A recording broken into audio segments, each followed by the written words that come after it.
So going through some introductions right now. Hey everybody, this is Deron Ruesch with Big Sioux Media. We're just about ready to start this championship game between the Britton Lumberjacks and the Tri-Valley Mustangs.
Pledges of allegiance.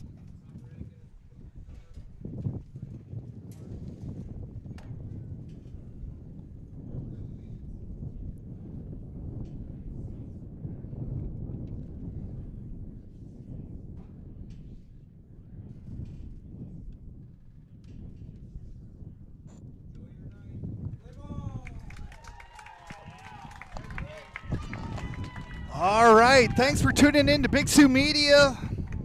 We haven't hit evening yet, so we are in the noon time.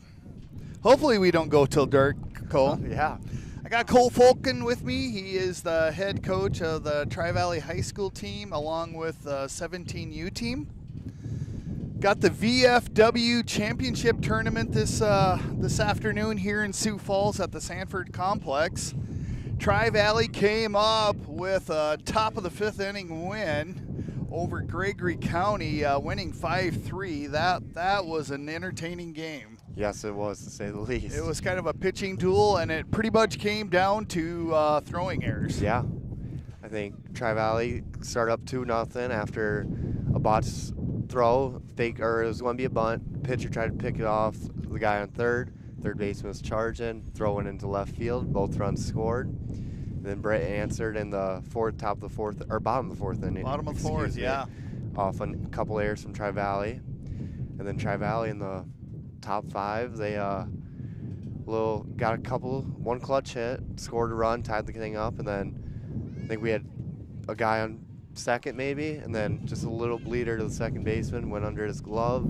Then 2 or 3 for throwing errors, and Andre Kraft came all the way around and scored a home run off it.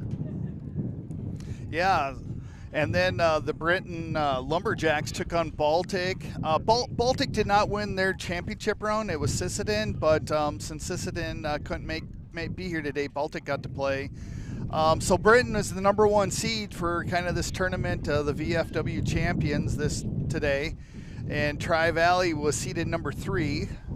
Gregory County was number 2, and then Baltic was number 4. So here we are in the championship game, and the Lumberjacks are coached by Adam Souther, Brandon Peters, BJ Richter, Dwayne Bussey, Jake Heidkamp, and Preston Kilker. And then Tri-Valley is coached by Barrett Altoff and Jeremy Gakey. He's unable to be here today. He is out west working the rally. So we appreciate him tuning in and actually listening in. And then Travis Zink, the head coach for Tri-Valley. So we're going to get things started with the top of the lineup for Tri-Valley. And we're going to have Cooper Zink leading things off. The wind is definitely picking up some since our first game, so we apologize for the feedback as Zink takes a swinging strike 1. The wind is, well, it's variable. Right now it's kind of coming straight down the right field line, and then at one time it'll switch and it'll kick from like first base out into left field. So got some variable winds. Yes.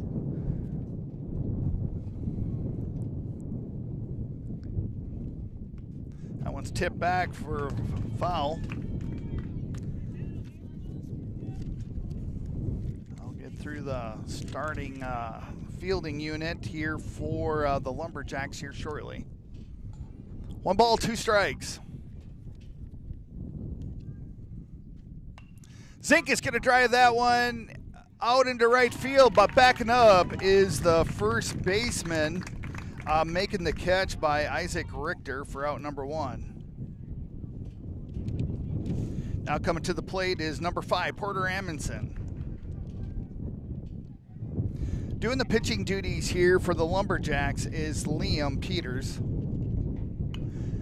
There's a shot right up the middle, scooped up by the shortstop over to first base, and that is an out. Nice play there by Levi Mills, who is at shortstop. And now Bentley McMillan coming to the plate. Doing the catching duties is Drew Heitman. Over at first base is Isaac Richter. Second base is Henry Kilker. That one's in there for a ball. Shortstop we just mentioned, Levi Mills. Luke Bussey is over at third base. Out in left field is Joseph O'Brien. Center field's Colin Peters. And in right field it's Max Souther. That one's going to go foul out of play down the first baseline. 1 ball, 1 strike, 2 outs. Championship game. The first game we only played 5 innings. This one we're playing the 7 if needed.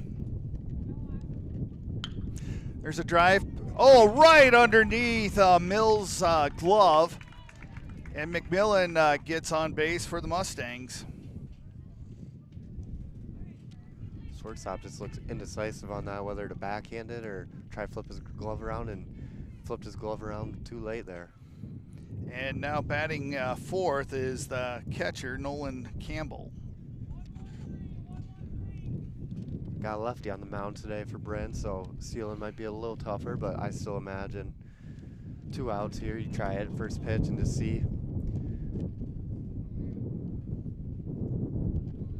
Bentley is off to the races. This could be a throw. Sliding in safe is McMillan. Another stolen base.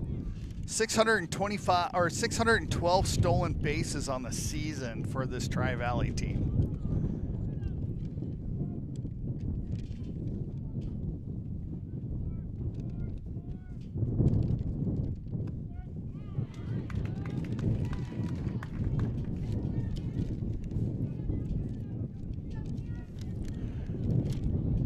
I think you said what Brenton's record's like 22-11. Yep. There's a throw back to second. McMillan's back safe.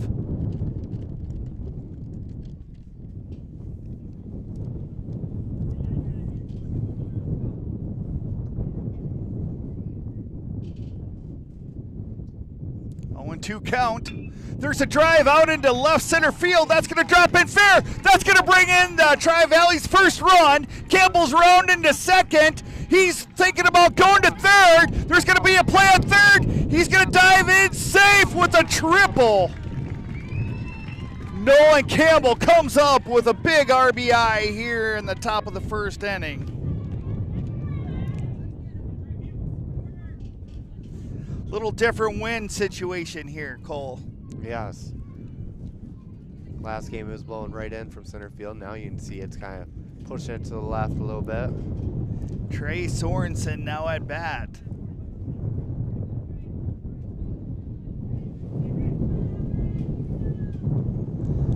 Definitely probably 20-mile-an-hour sustained winds, least, if not more. That one's inside. Heitman scooted over to his left to keep that ball in front of him.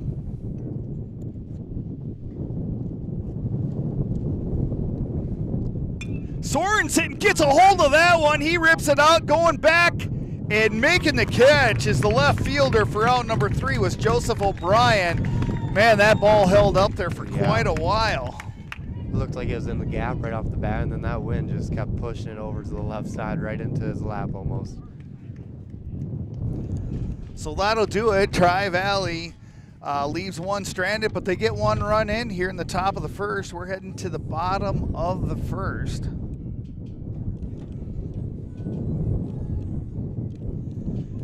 As we kind of make it through the day, got some fun facts that the coach gave me.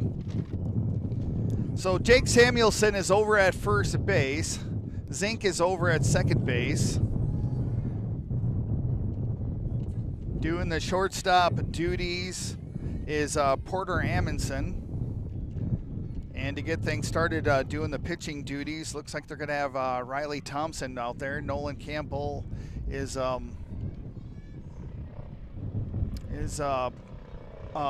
catcher. Out in left field is Brody Williams. Then Andre Kraft over in center field. Looks like Trey Sorensen is out in right field. So that's how the defense looks for Tri-Valley. Top 3 batters for the Lumberjacks is they got the pitcher Liam Peters, the right fielder Max Souther, and the third baseman Luke Bussey. Well, we saw in that last game, errors plays a key factor at this age group. So we'll see which one's going to keep the minimal errors down today. For sure.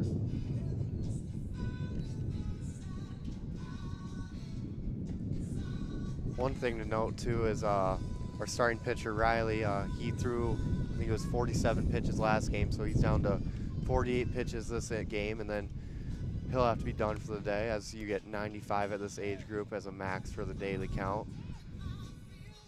Good to know. And then what did they say? Bentley had like 46, 47 pitches? Something around there. I think he threw probably around 60, so maybe around 35-ish left, I think. Yeah, so that's a possibility towards the end of the game if need be.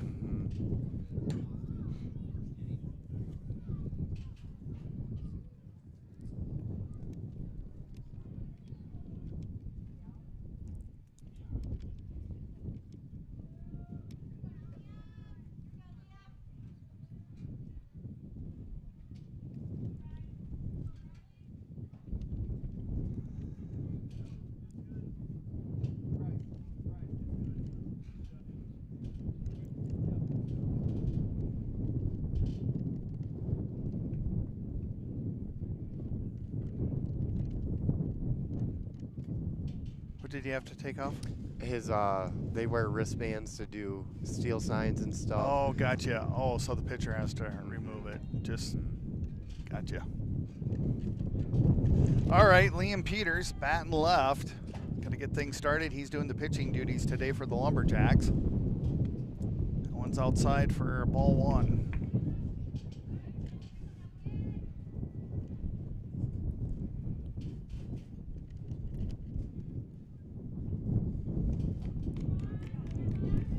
Two and 0.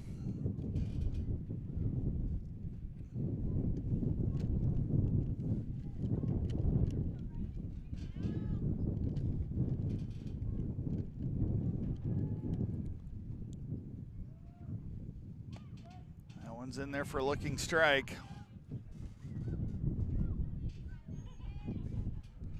2-1. Peters the lead off. That one's low. 3 balls, 1 strike. Man, the last time I was here, I was doing the high school game, Cole, and it was cold. I actually had hand warmers in during your guy. That was a doubleheader that day, too. Yep. That was cold. Shouldn't be that cold in the spring like that. I agree. That one's high, and there's a walk drawn by Peters. I know the wind stinks, but I'd much rather take this than those high school games when it's 50 degrees. Oh, it's just so hard on the bats. Oh, yeah. And then the pitchers, too, trying to keep a hand somewhat warm. Max Souther, the right fielder, doing the batting duties.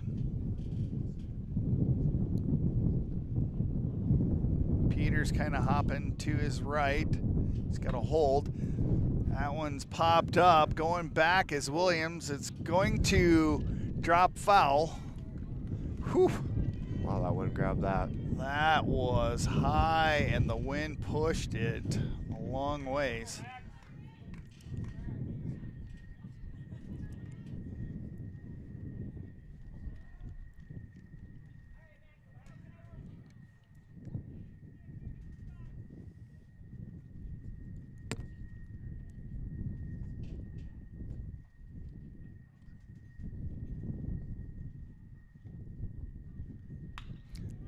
To first base, nice backhand, scooped up, out at first base. Advances Peters over to second. Man, that was a great grab there by Samuelson. Now batting is the third baseman, Luke Bassi.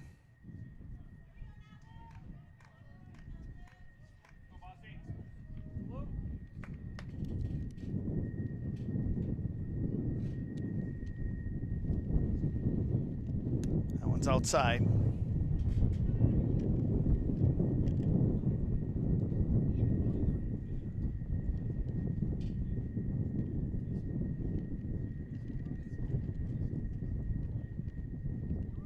There's a pickout play, and here we go. We got a little chase down going. Drop by McMillan. Over to first base, being chased down and tagged out. Great job there by Thompson. Coming back to Amundsen for out number 2, and that'll clear the bases off for the Lumberjacks. We saw that in the first game. Yes. You can definitely tell Tri-Valley has definitely worked on that play. Great communication, all the little hand signs to put that play into effect. Zink goes down, picks it up, routine play over to second base for out number 3. And we're heading into the top of the second where Tri-Valley still leads the Lumberjacks 1-0.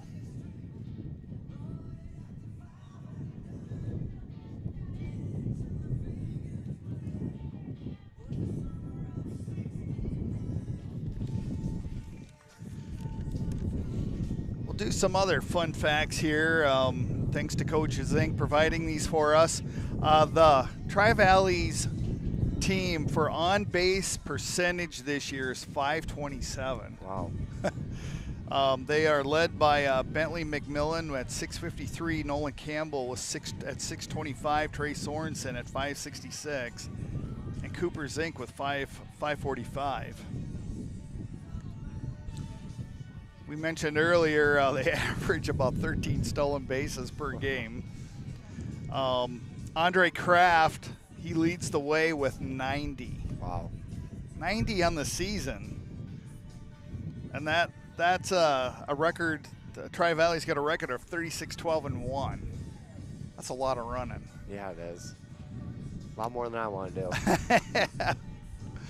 That is called confidence in you and your teammates. Yes. and believing in the coaches. Yes. So Brody Williams coming to the plate. He'll lead things off here for Tri-Valley. He's got to take that one for a looking strike.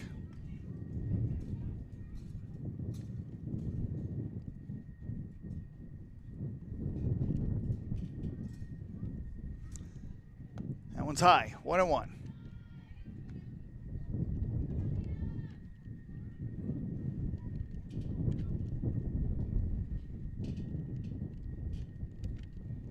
We're in the championship game of the VFW Championship Saturday. First 2 games are done. Baltic played Britain. Britain came up with a 12-2 win. And Tri-Valley comes back to defeat Gregory County 5-3. Big swing and a miss by Williams.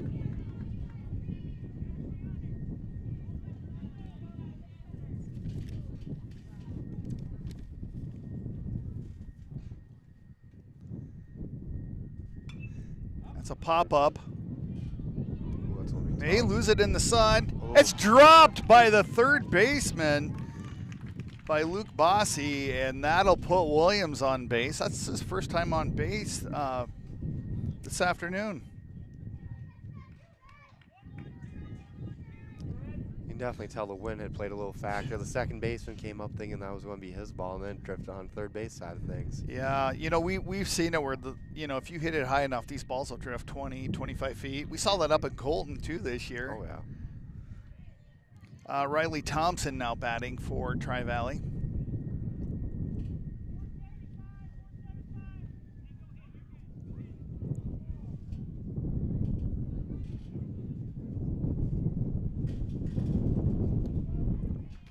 That one's in there for a looking strike. 1-1.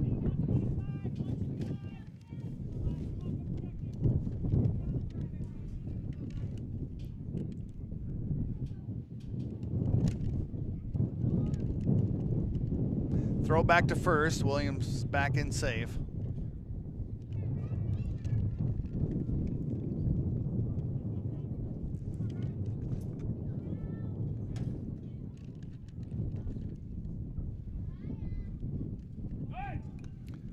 Now it's a foul tip.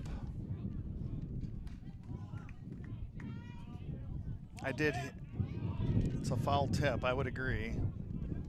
Nope, they're not going to call it. It's 1-2 is the count, but yeah, Williams gets over to second base. So Tri-Valley puts another runner in scoring position with no outs. That one's high.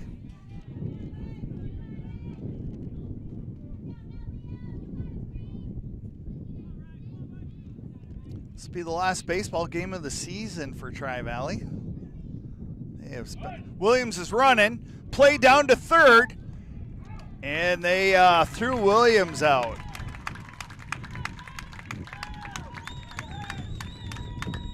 That'll be the first out. That clears the bases off for Tri-Valley. Plus it was...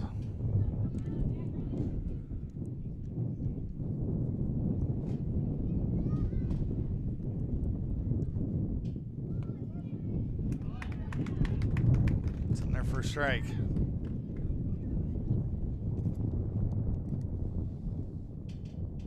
Jack Samuelson is now batting.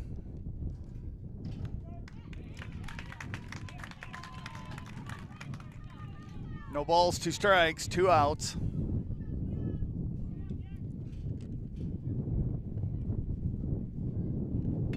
There's a little blooper, and that one is caught by the third baseman, Luke Bossy. So nobody left on, no runs in. We are heading into the bottom of the second.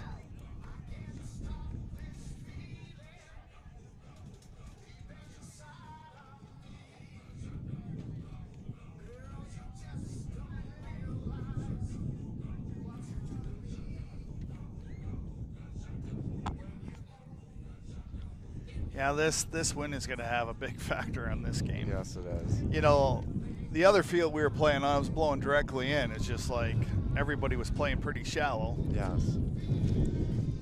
One thing with the wind blowing the right to left right now, it's going to be tough to get some breaking balls to break into the wind. It's going to be pushing it, so I don't know. We'll see. But Brent has their lefty pitcher up, so that might help him even more. Might be tough for Tri-Valley with their righties right now to put some breaking balls in there with good breaks. That's a good point. The shortstop, Levi Mills, he'll be starting off the top or bottom of the second. On deck is the catcher, Drew Heitman, and in the hole is the second baseman, Henry Kilker.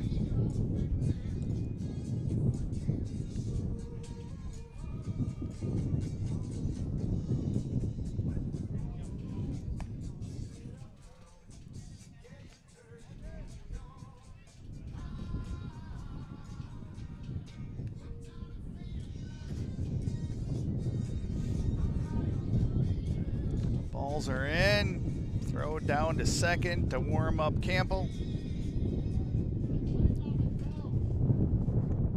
And Mills steps into the box.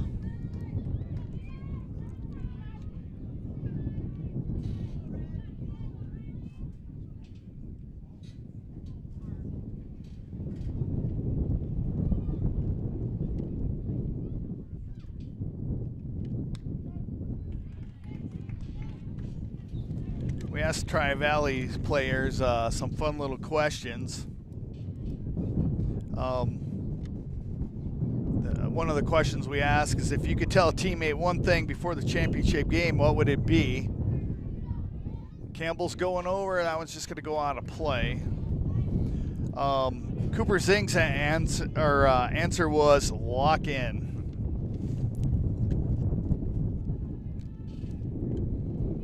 No balls, 2 strikes here on Mills.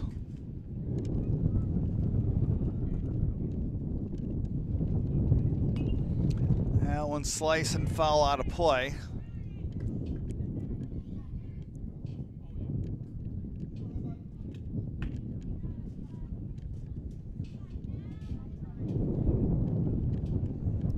Count remains 0-2.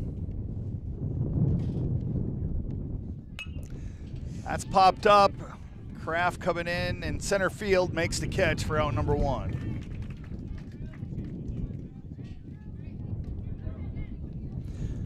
Drew Heitman, the catcher, now batting.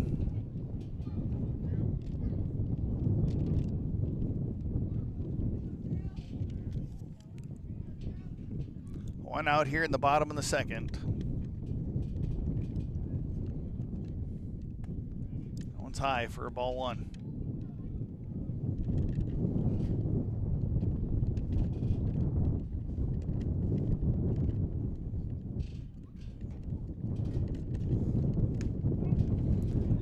Catches that lower edge, 1-1.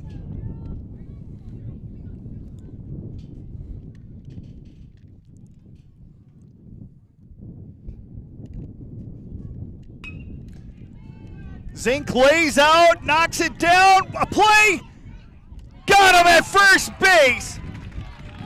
Wow, Cooper Zink laying it out on the field there. He stretches out, knocks it down, gets back to his knees, turns around, and makes the throw over to Samuelson for out number 2. That's some fantastic defense right there.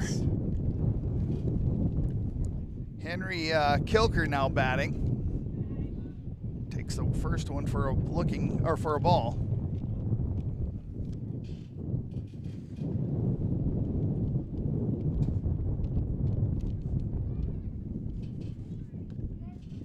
Catches the outside edge, 1-1.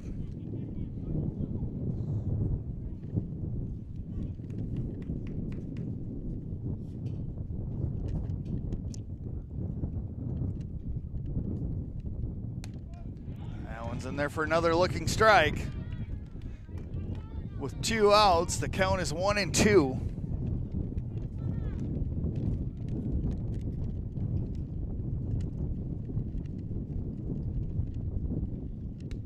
Swing and a miss, and that will do it. 3 up and 3 down for Britton.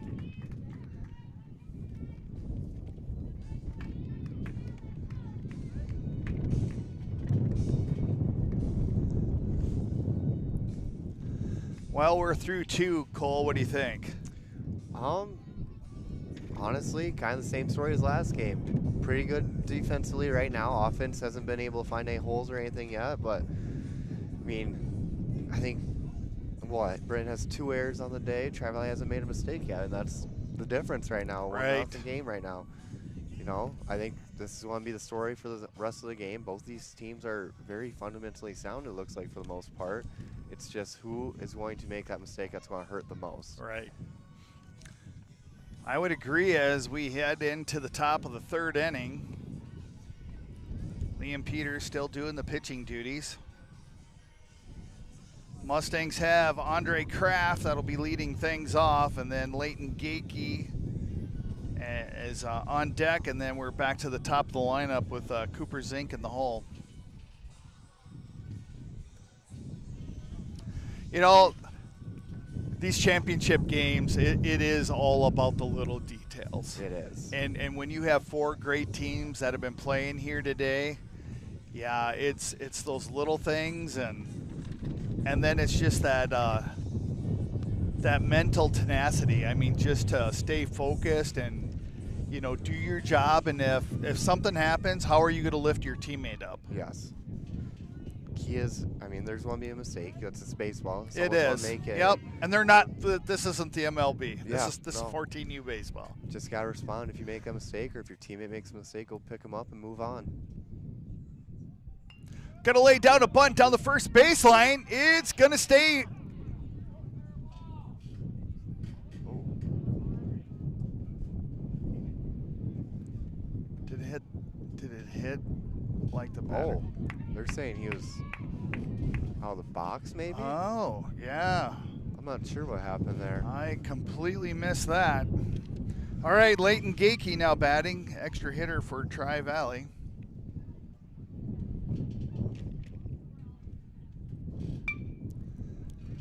Leighton loops it right over the shortstop's head, and he will jog over to first, rounds first base, takes a look, but he'll hold.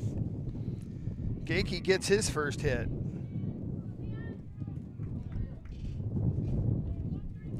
Now Cooper Zink batting. Cooper popped out at first base, his first at bat. He's going to dribble it right down the first baseline, and that'll be out number 2. Advances Gakey over to second base.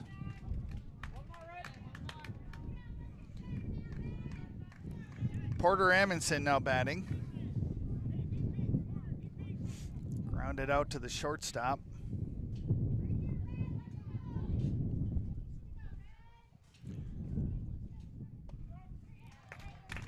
Takes that one right down the middle for a looking strike.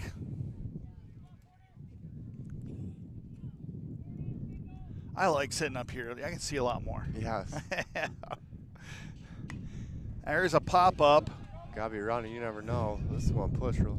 And nice job there by the right fielder, Max Souther, running in for the catch and the out number 3. And that'll do it. Mustangs leave Gakey stranded, put no runs on the board as we head to the bottom of the 3rd.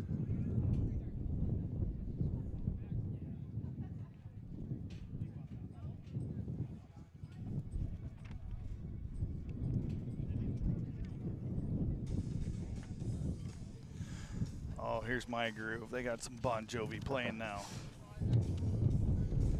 Let's talk about the pitcher. We got Riley Thompson out there for Tri-Valley. He has 90 strikeouts on the year on 197 batters faced. He's got a 40% strikeout rate with an ERA of 2.79. I think you said Britton's pitcher has an ERA of 1.04. 1.04. And then Riley has given up 16 hits and 45 innings of work this summer, holding opponents. They bat 102.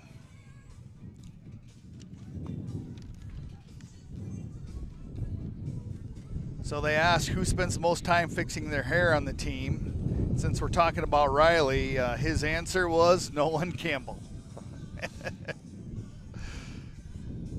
Nothing like picking on your catcher a little bit. Yeah. Really appreciate these boys having a good time with these questions too. So let's see what Nolan said about who spends the most time fixing their hair, and he goes definitely Bentley McMillan.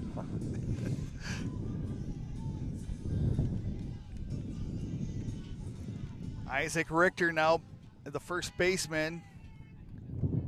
A lefty will do the leadoff duties here in the bottom of the 3rd.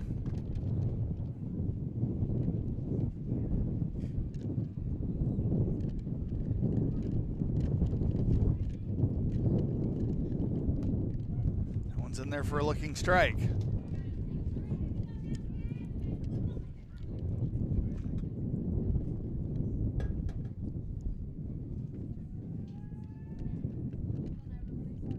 One's high.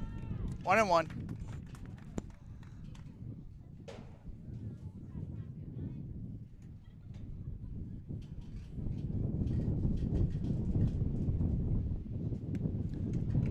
Swing and a miss. 1 ball, 2 strikes.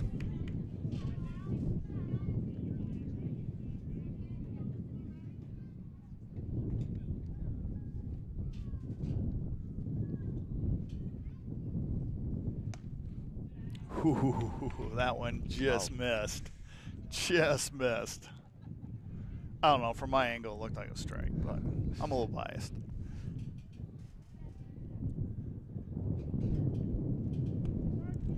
That one catches the outside edge, and that's a punch out. Second strikeout on the afternoon for Thompson. Bladen Downs, extra hitter for Britain.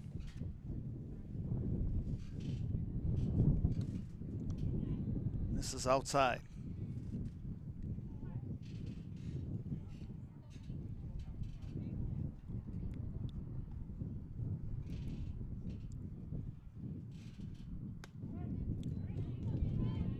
That seemed a little generous, but we'll take it. All right, 1-1 is the count. Maybe that one pushed it over a little bit. Grounder, Zink goes down, scoop up, toss over to first for out number 2.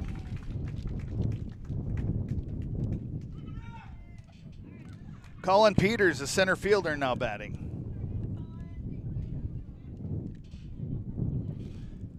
2 outs, nobody on for the Lumberjacks.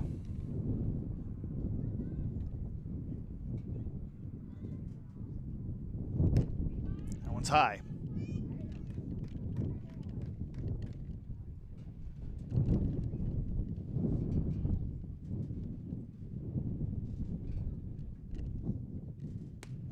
That one's in there for a looking strike. 1-1, 2 outs.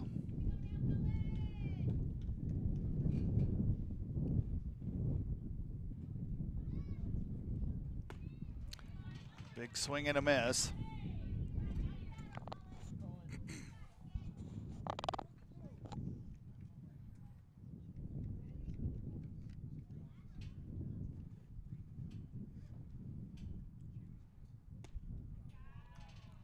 That one's in there for a ball. 2-2.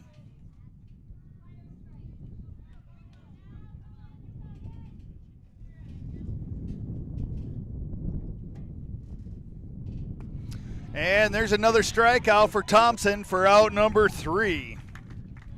And we are heading into the top of the 4th. Wow, Thompson has just really settled into his groove. Yes, which is big because, like we said earlier, he was down. I think he only had 47 pitches to go, and I think if my math is right, he's still got 14 left in the tank. I think Coach Zink would have been, if you would have told him before the game even started that he'd get you at least 3 innings pitched, he would have been happy with it. And now he'll probably have a chance to go out in the 4th inning and see if he can do a little damage in that one too.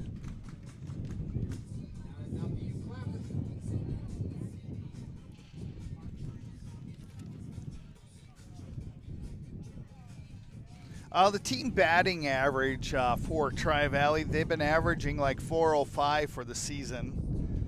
They are led by Bentley McMillan, who's been batting 528. Nolan Campbell at 483, Trey Sorensen's at 471, and Porter Amundsen's at 439. So those are like the top 4 batters for Tri-Valley. And speaking of Bentley, he will be leading things off here for the Mustangs. He bats number 3 in the rotation. On deck is Nolan Campbell, and then Trey Sorensen is in the hole. So there we go. 3 out of the top 4 batters we will see in action right here.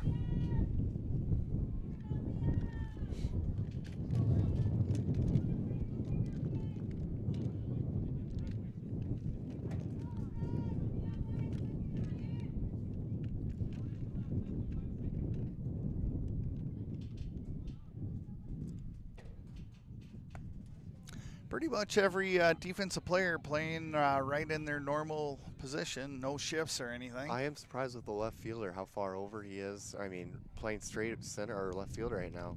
You'd think with the wind pushing so hard to the left, he'd be cheating a little more to that foul line, and with the center fielder kind of exaggerating that way too. Right. Center fielder is not quite, just almost straight on. That one, the pitch before this last one here, that wind definitely helped that breaking ball. Yes. So 2 balls, 1 strike.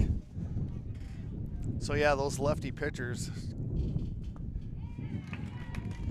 2-2. Guessing he'll come back with that same pitch on the inside.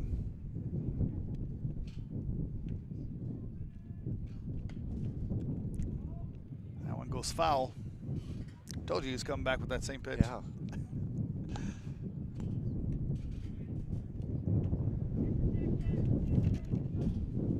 Both these teams look really good.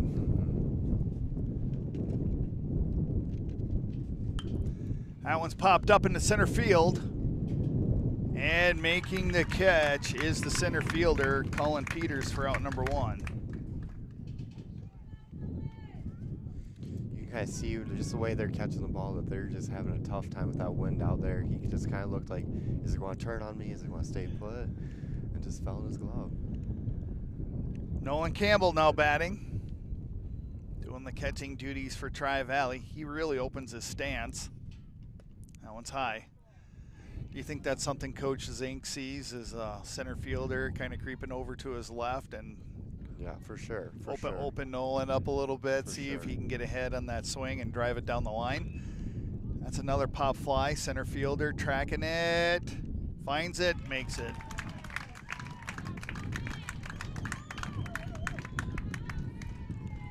Two outs as Trey Sorensen comes to the plate. Sorensen popped out into left field his last at bat. Takes the first one for a looking strike.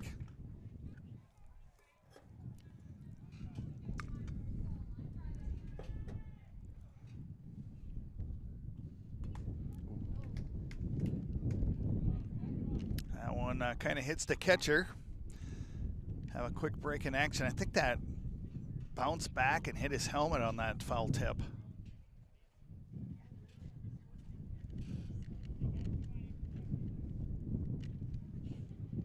Yeah, even with all that protective equipment, little things like that can still, you can still feel those. Yes. Well, we got a little break in action. Trey Sorensen said who is most likely to forget their glove for the team, and Trey's answer was Keegan Whiff. Keegan's not here today. So hopefully he's tuning in, watching his team. That one's going to be sliced foul out of play. The ball's 2 strikes, 2 outs, nobody on.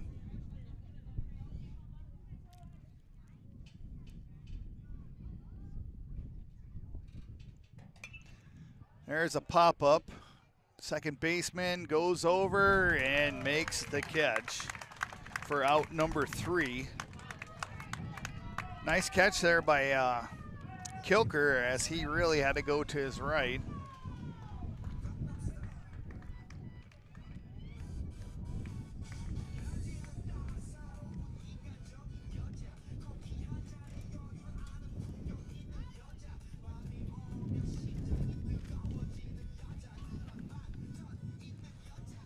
Nolan Campbell's answer to, if you could tell a teammate one thing before the championship game, what would it be? He says, winning sounds better than losing, so win. It's simple. Simple and to the point.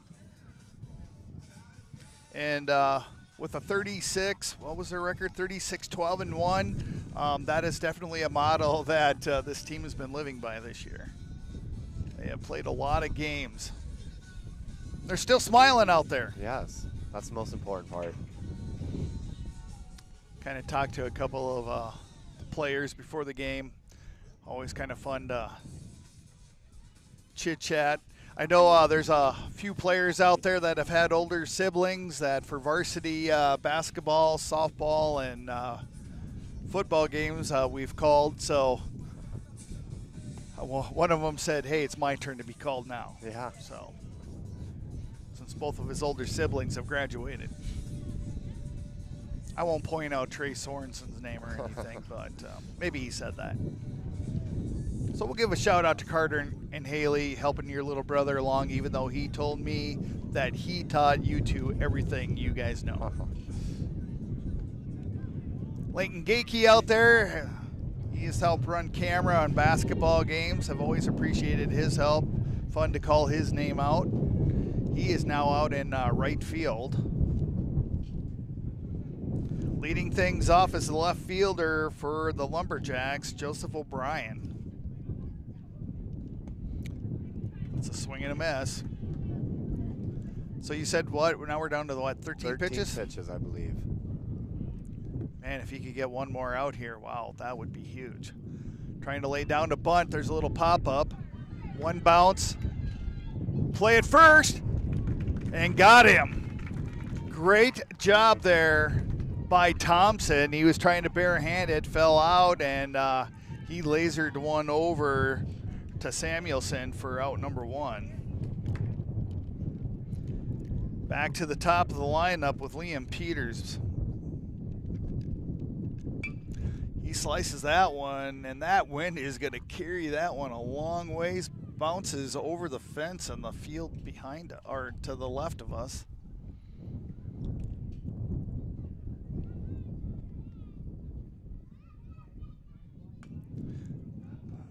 Oh, and 2.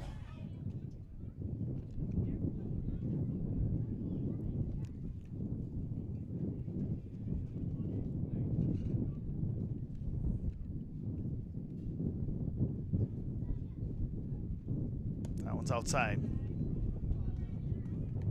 Good pitch for a 0-2 count. Good waste, yep. See if you can get somebody to chase something. That one's in there, and there's a strikeout, and that is out number 2. And now Mac Souther, the right fielder, now batting. He grounded out to first base. That's where that great backhand by Samuelson was.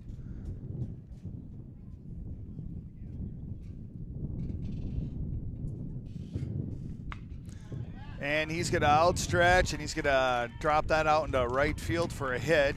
He's going to get it in quickly. That's the first hit given up by Thompson. Luke Bossy now batting.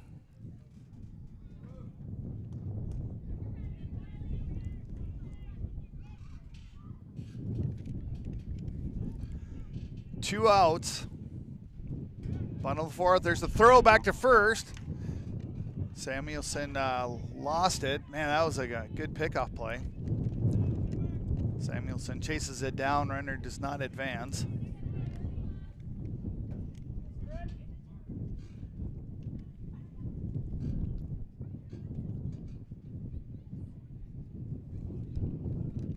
Another pickoff play.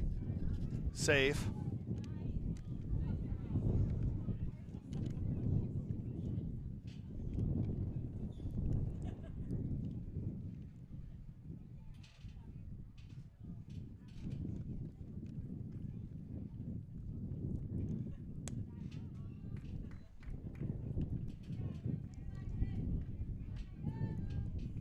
One and 0.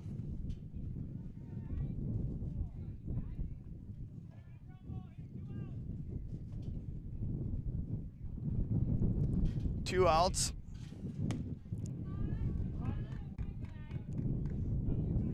What's he at for a pitch count now? I think he's got 5 left, but then 5 left. So once he reaches that 95, he can still finish the batter he is currently on. Oh, he can. Okay. Yep. Would love to get out number 3 right here, right now. There's a steal. There's a throw down to second. Throw is high. Souther's in safe.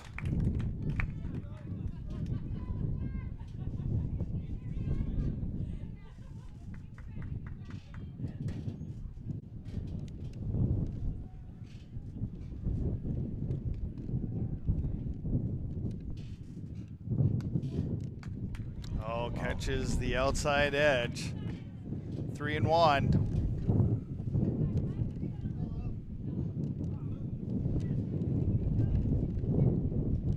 Guessing this will be right down the gut.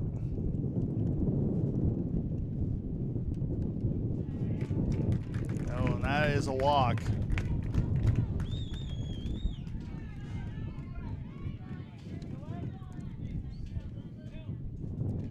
Levi Mills at the plate.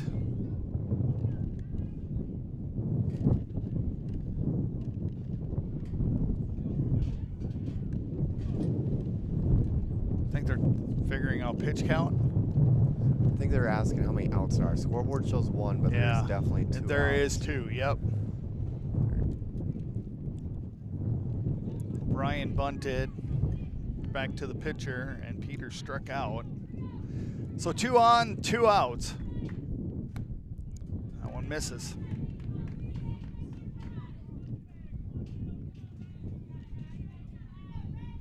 Runners on first and second for the Lumberjacks.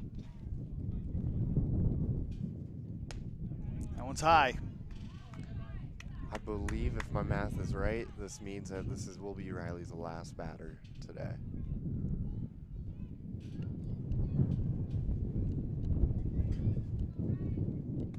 Swing and a miss.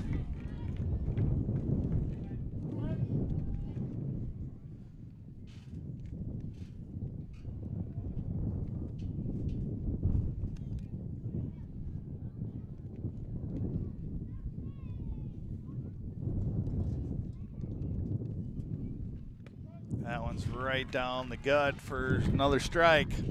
2 balls, 2 strikes, 2 outs, 2 runners on the base.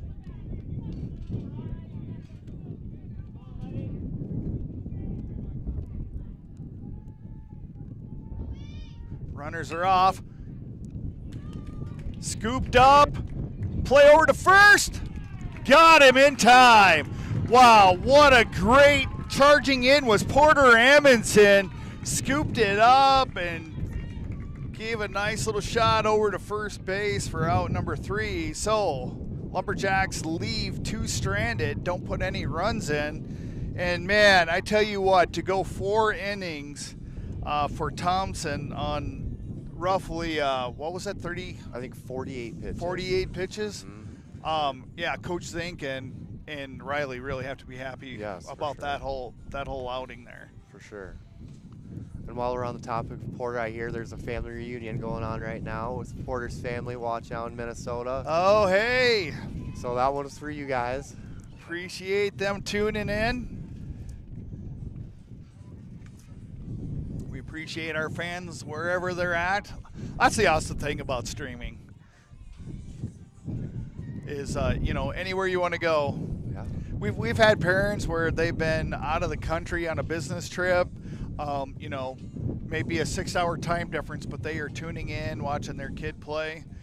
It's awesome. We got lots of grandparents, and I know the Hemis. I know you coach them. Yep. They have family up in northern Minnesota, and they own a restaurant, and they turn it on TV. And so usually, if it's a evening game, their client, what's the word I'm looking for? The people at the restaurant are there. Parishioners, that's what I'm looking for. All right, Brody Williams leading things off for Tri-Valley.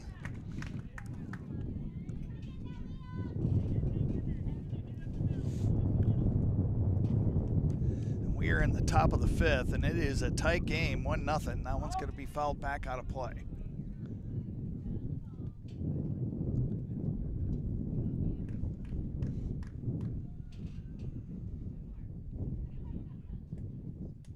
Oh, and 2.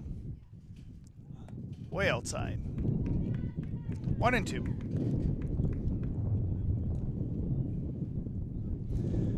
Brody reached on air by the third baseman, his first at bat. That one's popped up. Shortstop calling everybody off, and that is made by Mills for out number 1. Riley Thompson coming to the plate. He struck out his first at bat.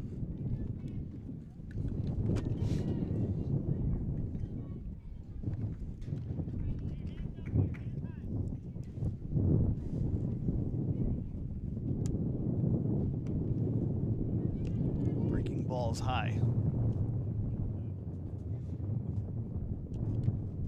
Peters does have a nice little breaking ball. Yes, he does. That one's in also high. 2-0.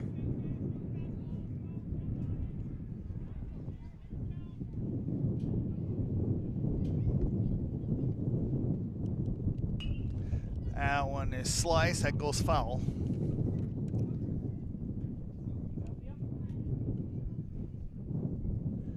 Boy, he really had to drop his shoulder down to get a hold of that one.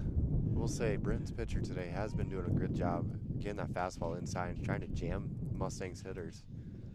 2-1 is the count. Catches them with that high pitch. 2-2. As a pitcher, man, when you are jamming them like that, those pitches like that, make them chase. Yeah.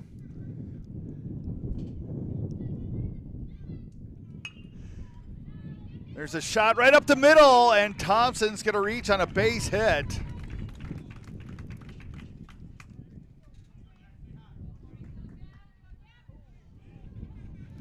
Jack Samuelson now batting.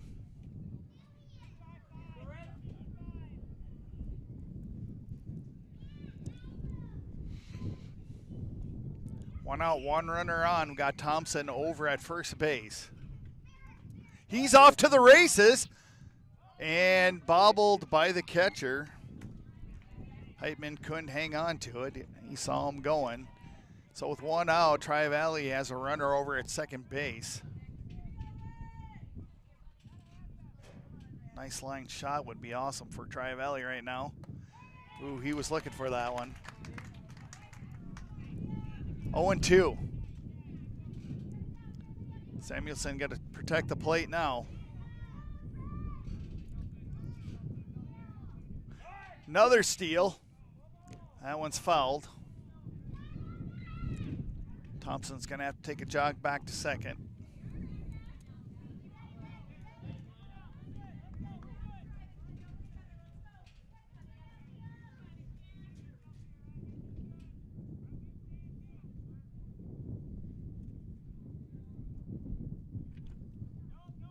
Wow, nice job there by Heitman going over and keeping that ball in front of him.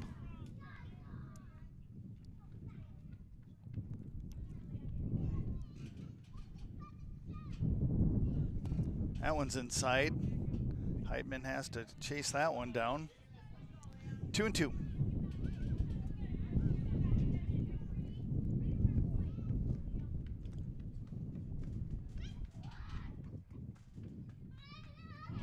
Throw back to second. Really no play there. Nice job by Peters trying to catch Thompson on a steal.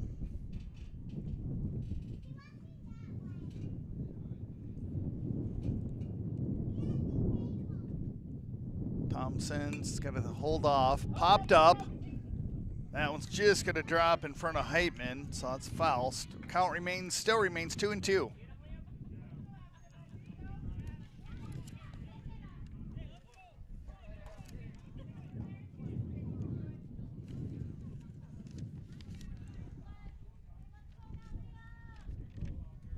So Samuelson's, his motto for his teammates for championship games would be win the next play and trust your teammates. That one's fouled back.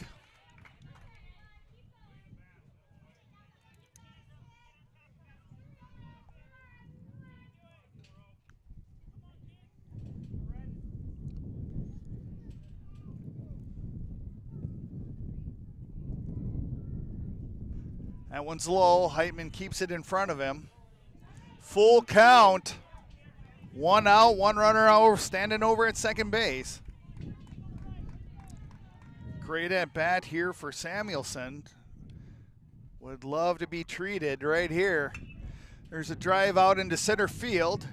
And that's going to drop in there for a fair ball. They're going to hold him at third. Samuelson's going to take off for second. So Tri-Valley with one out has two runners on. One on third with Thompson and Samuelson. After fighting off an 0-2 count, gets a hit out into left center field. And now Andre Kraft, he comes to the plate for the Mustangs.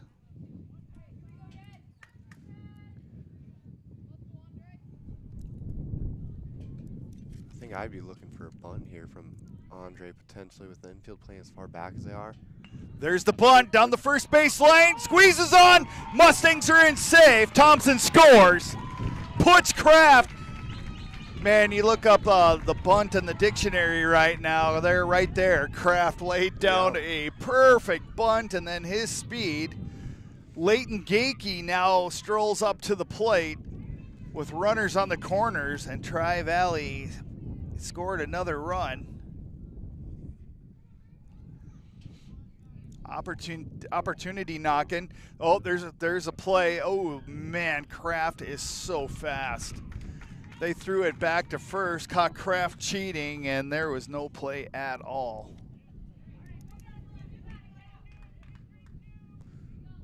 Infield looks like they're going to be playing up now, try to get the runner at home now. Gakey could really open things up. Got to lay down another bunt. Squeeze play.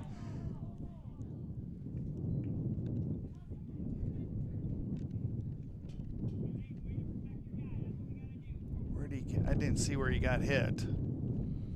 Get hit in the shoulder?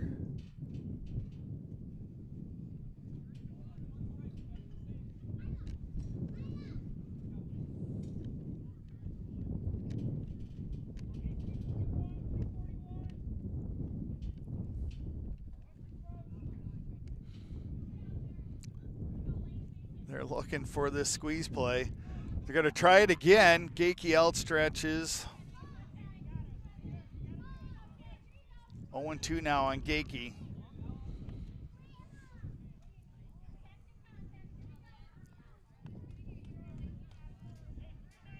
Tri-Valley got a run in the first inning, and now in the top of the fifth, they get one more. Would love to get a couple more. 0-2 count. Gakey protecting the plate now. That one's way outside.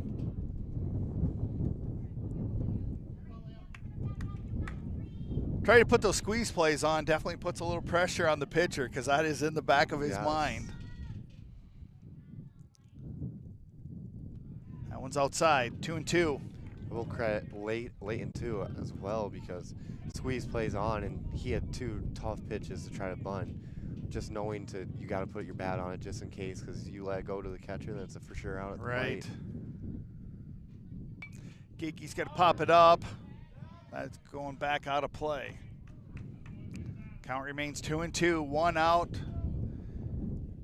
Samuelson over at third, Kraft at second.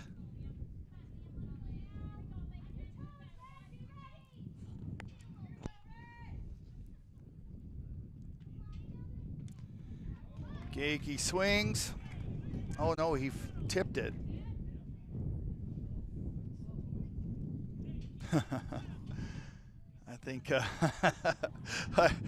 Heitkamp got hit somewhere where you don't like to get hit.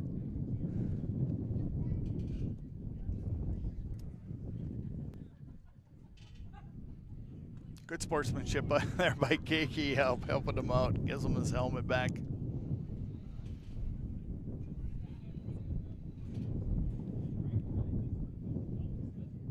Heitkamp gives a thumbs up.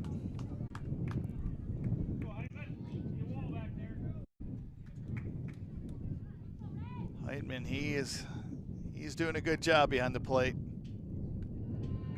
Full count now here for Gakey with one out. Started with an 0-2 count, trying to lay down some bunts for a squeeze play to get Samuelson home.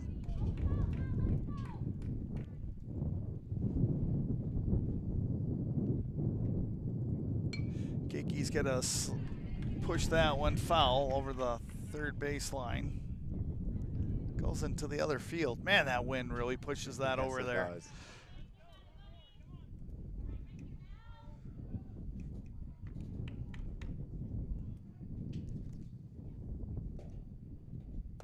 And Gakey's going to draw a walk, and that's going to juice the bases for Tri-Valley.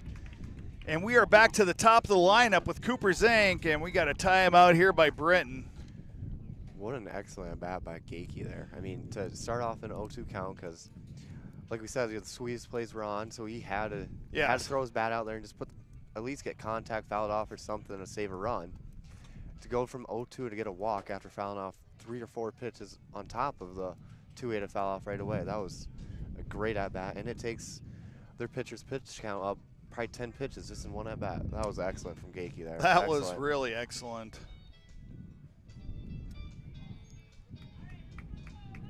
So Britton talks things over, and they're going to keep Peters out there. This will be interesting with 1 out now. You know, definitely double play ball is available here for Britton. Looks like they're all coming up, though. They're all playing in. They are going to try to keep Samuelson from getting across home plate. Zink 0 for 2. That one's high.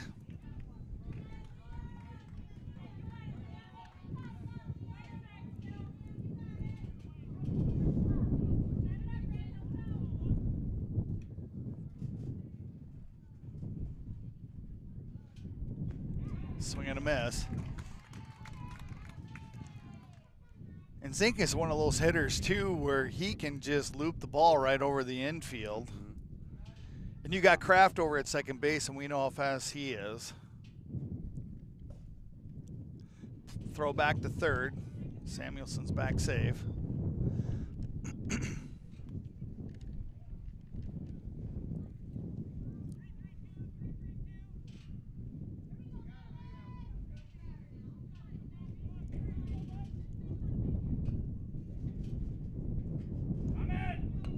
There's a bunt laid down. Tri-Valley again trying to put the squeeze on. 1 ball, 2 strikes, 1 out.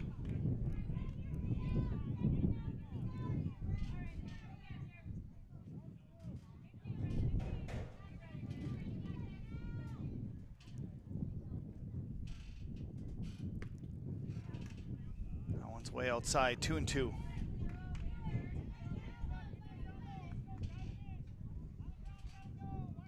I think some people think, you know, it's like, oh, it's baseball. You hit the ball, you run around the bases. But, man, the strategy gets around on that one. It's going to drop foul.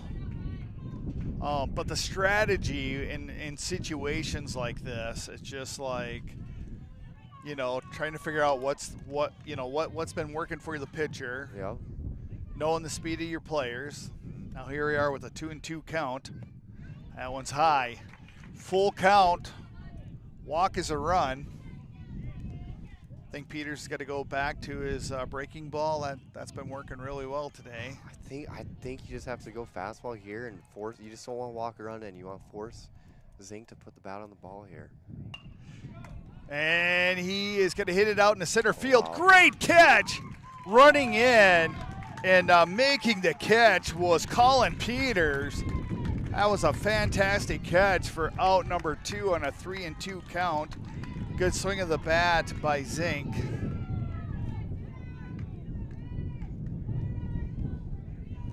Porter Amundsen now at the plate. 2 outs. That one's in there for a ball. Base it anywhere with Kraft. I mean, no one's even close to him on second base. With his speed, you just get something anywhere in the outfield. He's easily scoring, I think. Yeah. That one's low, 2-0.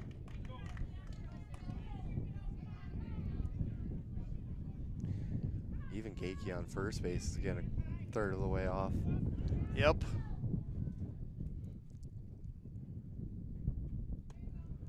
Outside, 3 balls, no strikes, play down to first. Gakey slips underneath that tag.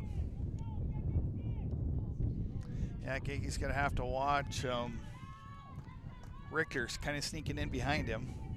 One thing I am surprised about with the lefty on the mound, that the first baseman doesn't try to just sneak in right I know, him. right? And there's a walk, and there's another run for Tri-Valley. And now we're going to have a time, and we're going to have a pitching change here by Britton.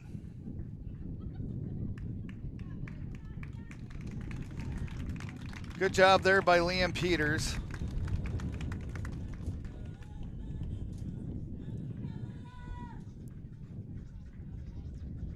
Did you see who they shifted in? I did not. That was was updating the scoreboard and making a note quick. Looks like Peters is heading over. Looks like he might be going to right. Out to right So field. maybe the shortstop's heading into pitch.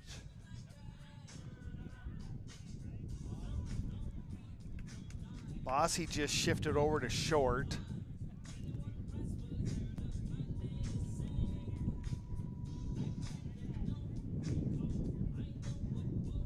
Number 15 potentially. It's hard to see with their uniforms how they. Yeah, I think that might be Mills. Came over from shortstop. Sure, Mills came over from shortstop.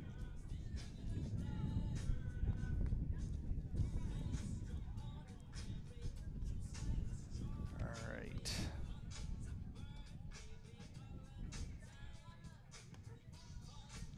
I believe the third baseman would be that right fielder. The right fielder, Souther. Yep.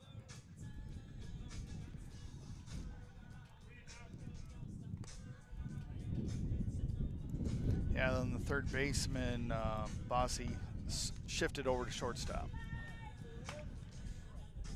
All right, 2 outs. We are in the top of the 5th. Tri-Valley just had a walk in, so they're up 3-0. And we are back to Bentley McMillan. He reached on an error by the shortstop at his first at-bat and popped out into center field. The second at-bat. 2 outs, bases still remain loaded for Tri-Valley. That one's fouled back.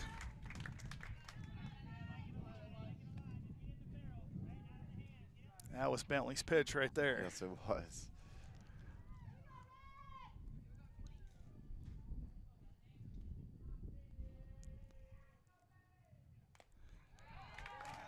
That one's a foul tip. 0-2.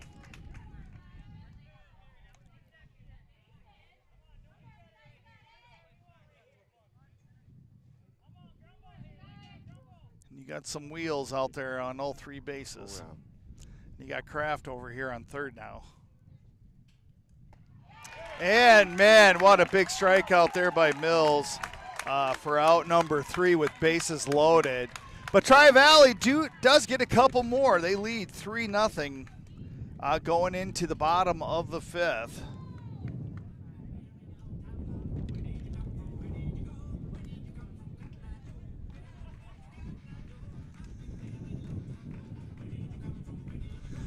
Well, who's Tri-Valley bringing in for pitching duties?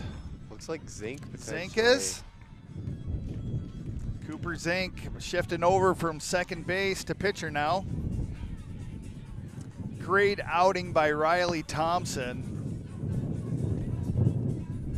He finished up the first game, and man, he went a long ways into this game to make it through 4 full innings.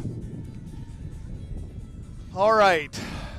Thompson's going out to right field. Williamson shifted over to second To base. second base. Looks like Sorensen's now in left field. I think that is how we're doing. All right.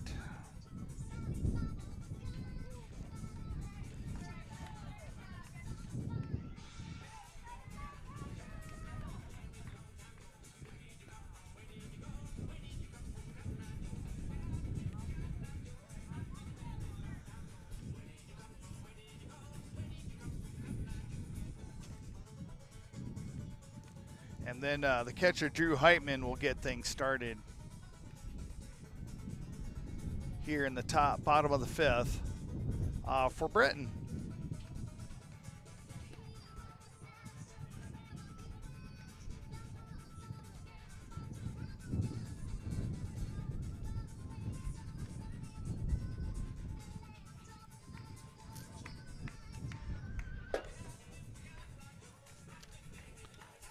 Well, Zink is warming up. He's had 38.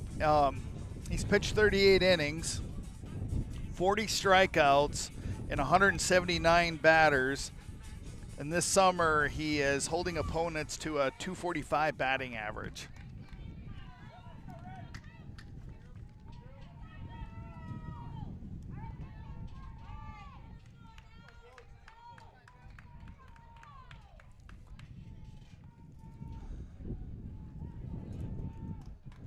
All right, getting things going here in the bottom of the fifth. Brenton's trailing 3-0. Zink is first pitch out on the mound this afternoon is in there for a strike.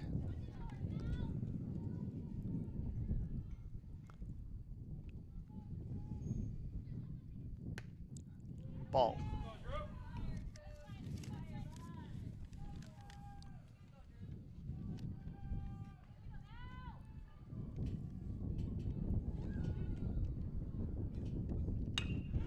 Chopper underneath Bentley's glove.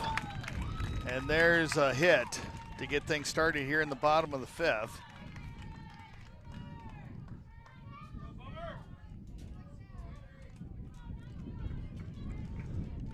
So how would you call that one? Is that one hit hard enough where it's probably a hit, not an error? That's one I can go 50-50 on. Yeah, that's where I'm at. Second baseman Henry Kilker now batting.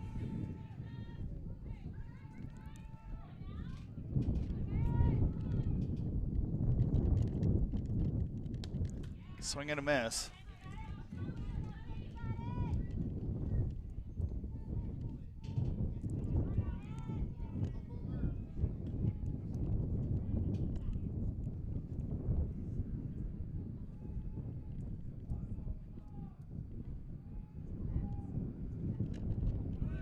There's a steal.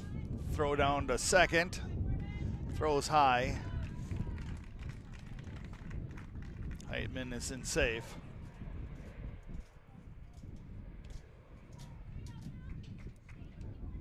So with no outs now, the Lumberjacks have a runner over in scoring position at second base.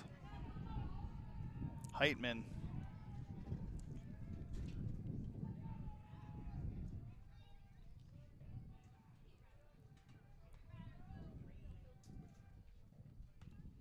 That one's fouled back. 1 ball, 2 strikes.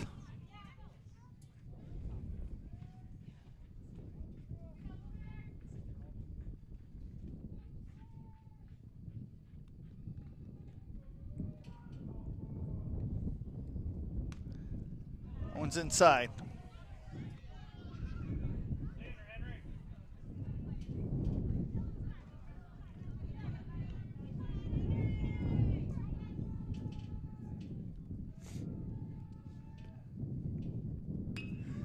There's a little blooper. That's going to drop in for a hit. Oh, Thompson misses it. They're going to bring in a run. Slid underneath Thompson's glove. And did Heitman spark that for Britain? Possibility.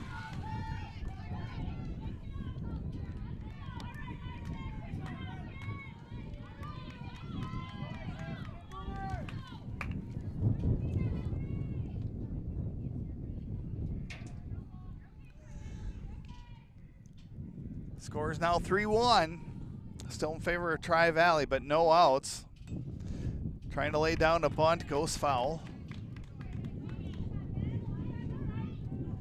Richter struck out his last at bat.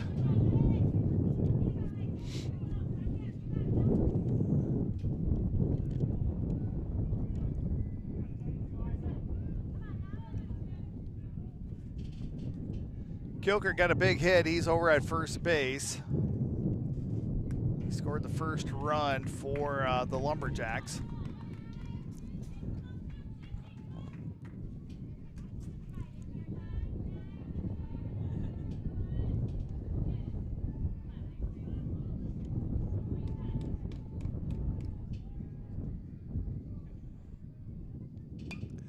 That one's going to be slice foul.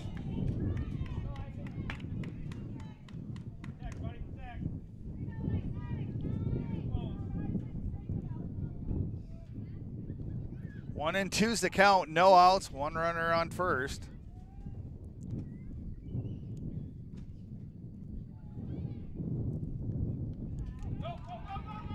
Nolan can't find it, and that's going to advance Kilker over to second base. 2 balls, 2 strikes.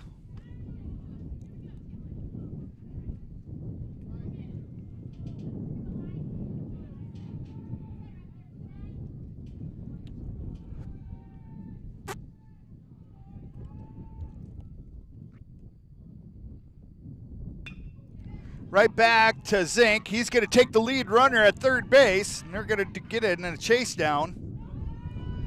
And they get out number 2. Zink thought about going to first, but he caught Kilker sneaking over to third base. Great job by Zink. And good job there between McMillan and Amundsen. And that is an out.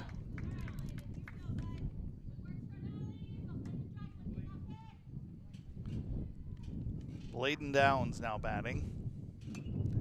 That's popped up. Samuelson, oh, just drops in front of him.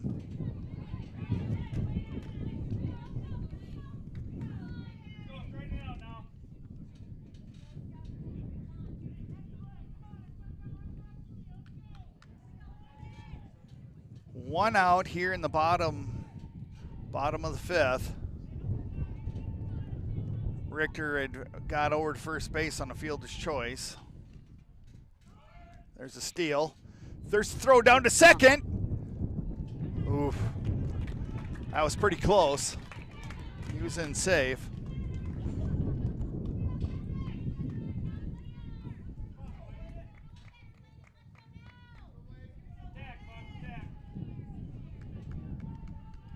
So Richter now on second base.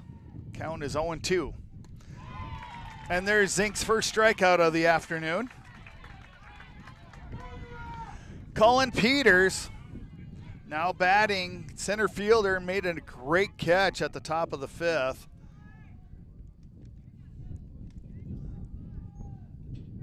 He came charging in center field. Tri-Valley just focusing on the batter now. Swung on and missed.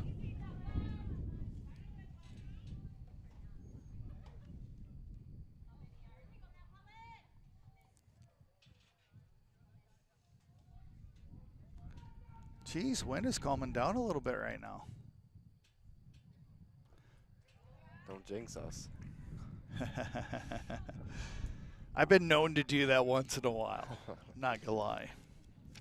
I don't try to do that.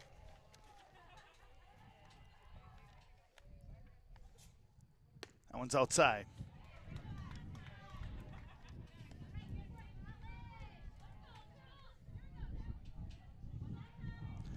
Porter Amundsen, his one thing he would say for a championship game is, remember, we are always one down. Swing and a miss. And Zink kind of took that to heart right there. 2 balls, 2 strikes, 2 outs. Runner on second base.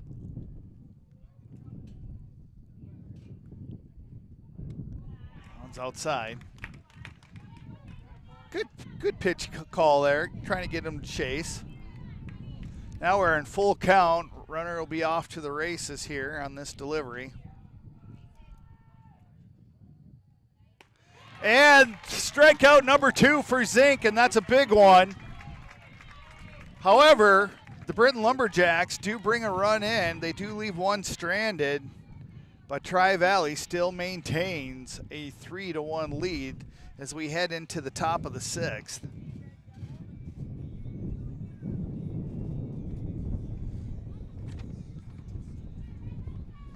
Well, you have 2 championship teams at this caliber, Cole, and you got to expect a low-scoring, fun game like this. Yes. Even though it's low-scoring, there's been a lot of action so far, though. There has.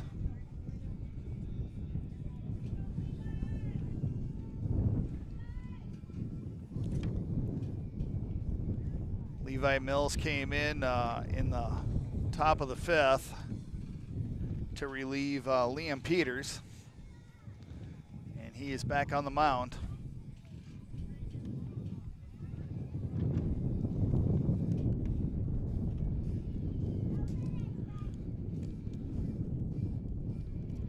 Nolan Campbell will be leading things off for the Mustangs.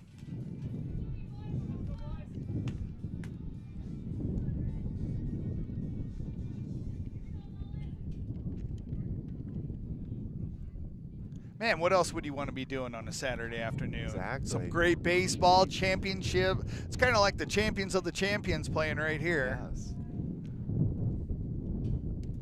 That one's outside. I do want to mention, I think you did jinx us on the wind a little bit. Hey, now it picks up. Hey, that's just going to help Nolan drive it down the left field line. He's going to get another triple.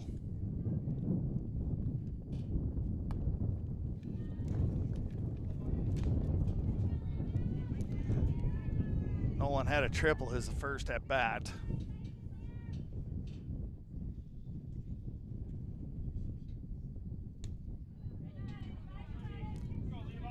I think Mill sees his open stance, so he is definitely hugging that outside edge of the plate.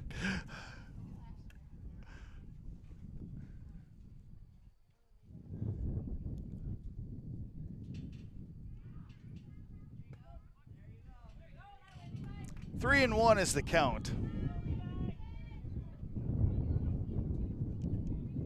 You should update the scoreboard to take it back to 0 outs.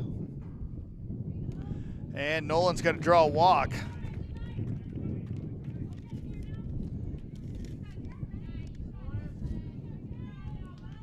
Trey Sorensen batting.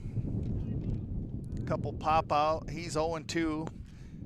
And we got a courtesy runner since Campbell is the catcher. They're going to be bring in some speed with Bentley McMillan.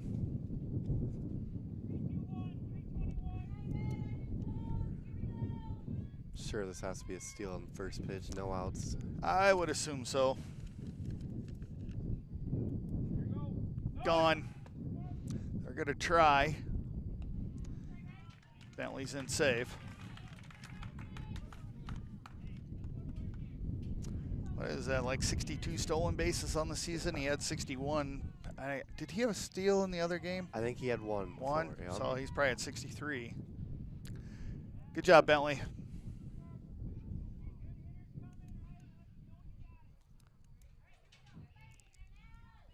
Sorensen with an 0-1 count, no outs. Going again. Played down to third. And in safe. Whew. That was close. Wow. Heitman with a great throw down to third base.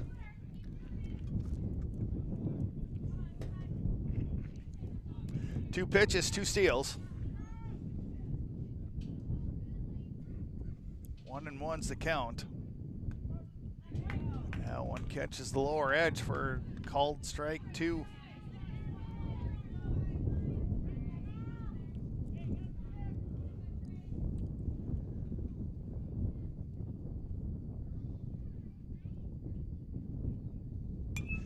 That's a pop-up.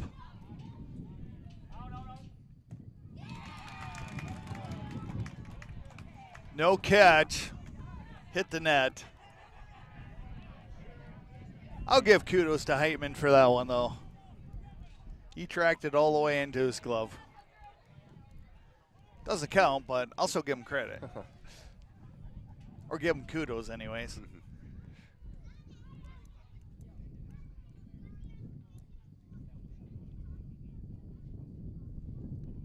Infield playing in. Sorensen lines it right up the middle. And that Bentley McMillan's going to walk it in for another run. And Sorensen does a little happy clap down over at first base. What a great at-bat by Sorensen. Now Brody Williams at the plate with no outs.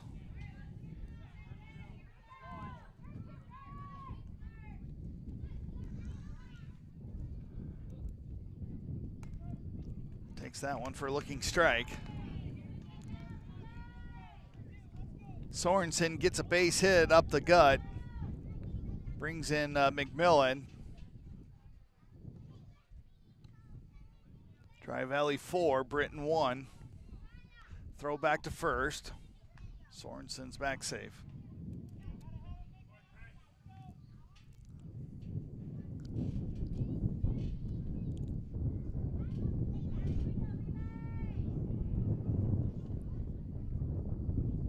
Delivery. Sorensen's off and running. That pitch is way out. Sorensen slides in safely.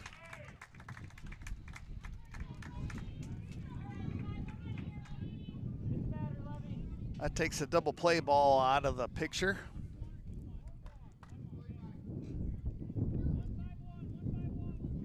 One ball, one strike here for Williams.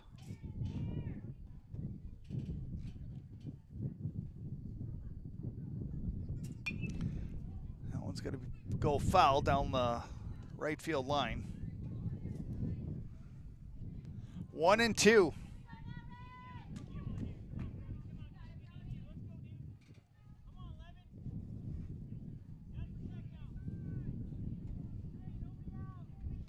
Williams reached base on an error by the third baseman, a little pop fly, and then he popped out to shortstop. They are really holding Sorensen. There's a lot of field. There's a little dribbler down third base. Williams takes off. Nice scoop up there by the first baseman, Richter. He had to kind of go down for that. That'll be out number one. Sorensen holds at second base, and Thompson comes back up to the plate.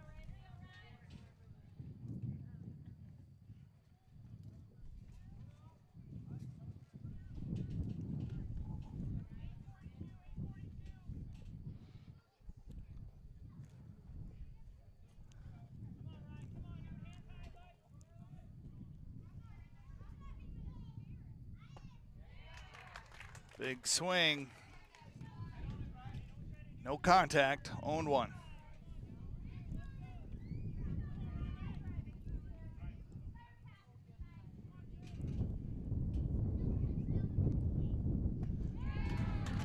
Oh, and 2. I think Thompson was expecting a different pitch than that. I think so too. Kind of dropped his back half out a little more than I thought he should.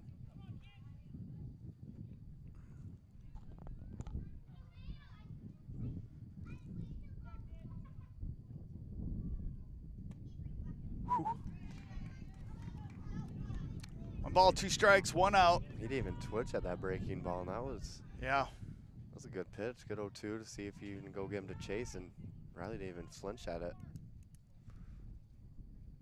That one's outside. 2-2. Sorensen standing over at second base. They're trying to hold him tight.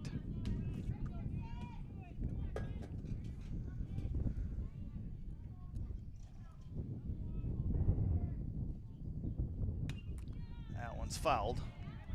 Chopped straight down. Count remains 2-2.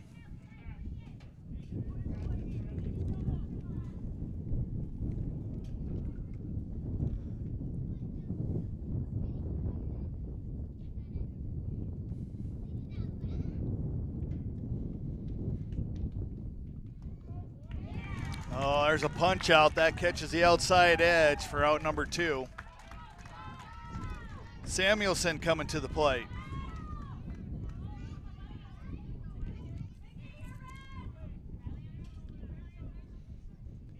Two outs. Sorensen standing over at second base.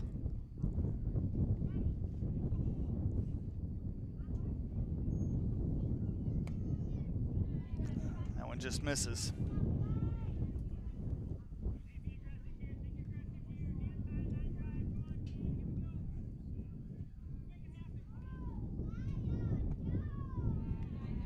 Inside, 2-0.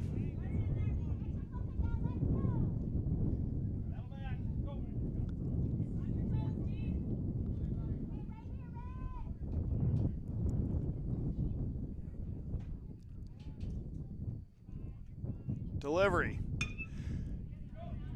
Backhand, bobbled, throw over to first. No, it's trapped. What are they going to say? They're going to call an out.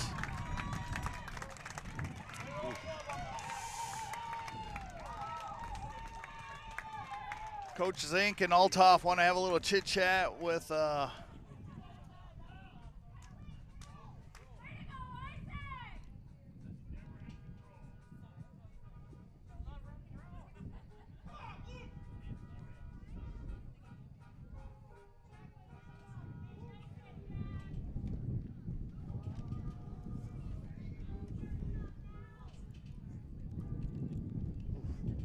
If I agree with that caller, looks like he did smother the ball a little bit and then have to re-grab it. So I see what Zink was arguing on that one for sure. Kind of had like the ice cream cone effect trapped on the ground. Yeah. Huh. All right. Well, Tri-Valley did get one run back, so they lead 4-1.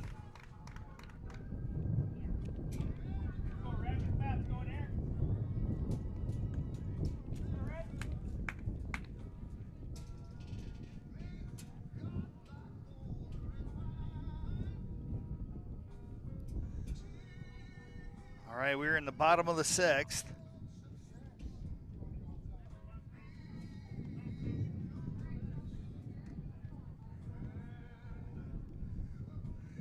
Get my scoreboard right.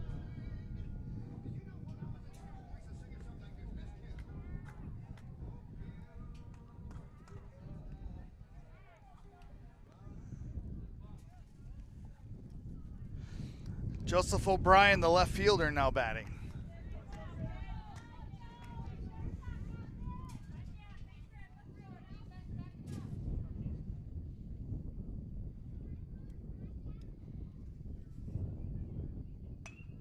There's a dribbler down to third base, picked up by McMillan, over to first for out number 1.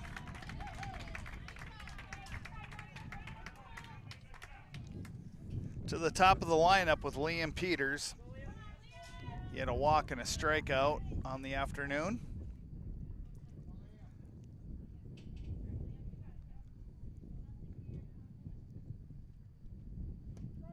That one catches the outside edge for a looking strike.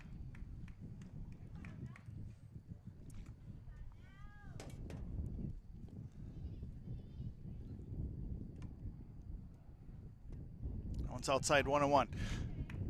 So we're in the last 2 innings, last inning and a half, I guess, Cole. What do you tell your players for Tri-Valley? Just take it one out at a time. I mean, there might be a mistake here or there, but don't let that destroy your confidence by any means. I mean, Britton needs to get 3 runs in at least. Not like even if we don't get any next inning, they still have to get 3 runs. You make one mistake, get the next out. It's not a big deal. Zink's just got to take it 1 pitch at a time. You're going to throw a couple balls in there here or then. Just take a deep breath, relax. Even if you walk one, it's not the end of the world. 3-1 is the count. And that one's a called strike. Got a full count here now for Peters. 1 out. O'Brien grounded out to McMillan over at third. And there's another strikeout for Zink. That's out number 2. Max Souther shifted from right field over to third base. 2 outs.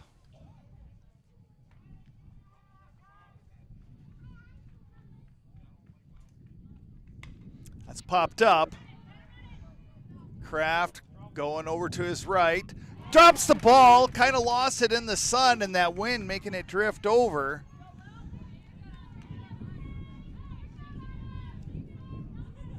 Sorensen trying to pick him up.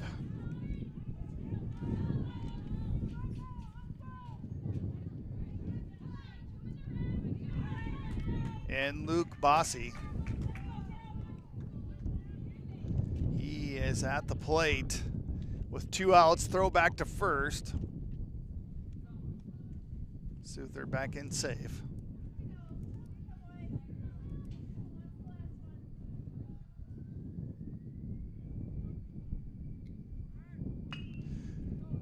Dribbler picked up. Amundsen over to first. One hops it into Samuelson's glove. There was a perfect example. You make a mistake, shake it off. Next play. Next play. Heading to the top of the 7th. Tri-Valley 4, Britton 1.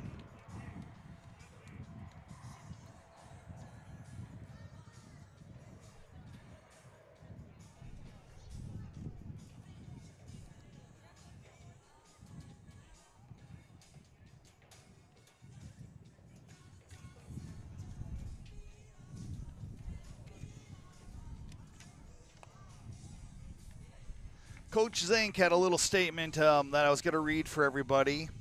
And this is what he's telling his team. For more than 4 years, this group of incredible young men has been chasing one goal, winning a South Dakota State Championship.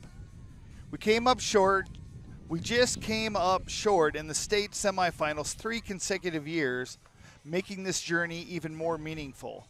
To finally accomplish that goal this summer is incredibly rewarding and something that words cannot hardly describe.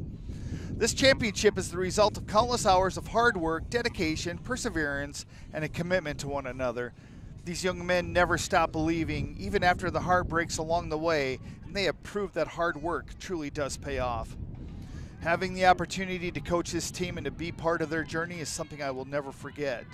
Watching them grow not only as baseball players, but as young men has been one of the best memories of this season. There's a pop-up by Kraft. That's going to drop in fair. And Kraft gets a base hit. Watching them grow not only as baseball players, but as young men has been one of the best memories of this season. I couldn't be prouder of this team, and even when everything they accomplished together. Thank you, Coach Zink, for those words. With that hit, Kraft is 2 for 3 on the afternoon. Now Leighton Gakey. Leighton was down 0-2 his last at bat, and he fought off and drew a walk. Looking to lay down another bunt. There's a steal. Throw is way off target. So Kraft is in safe.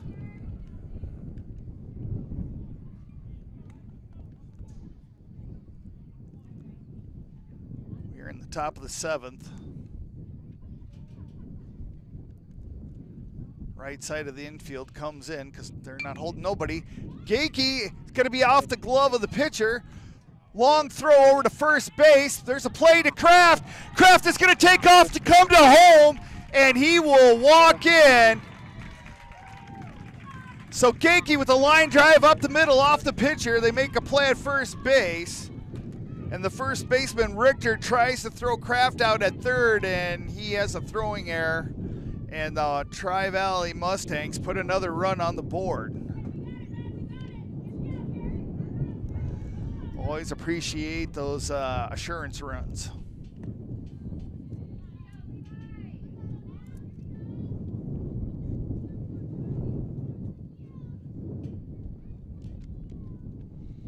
Back to the top of the lineup with Zink, who's doing the pitching duties. That one hits the backstop. 1-1.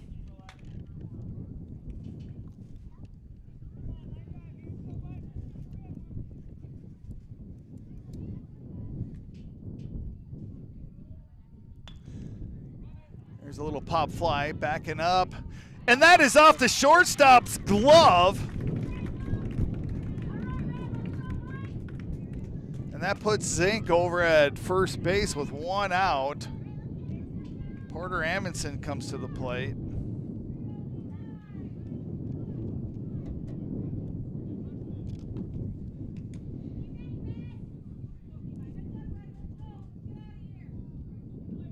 Zink is off to the races. Low pitch.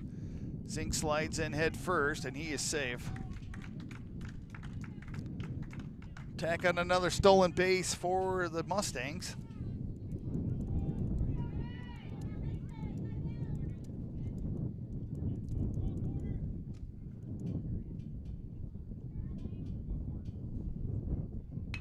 Porter lines one out to left field. Wow, what a snag. That was a snag made by O'Brien out in left field. That was a line shot. That got there in a hurry. Zink did sneak back in safe to second base. 2 outs now with Bentley McMillan.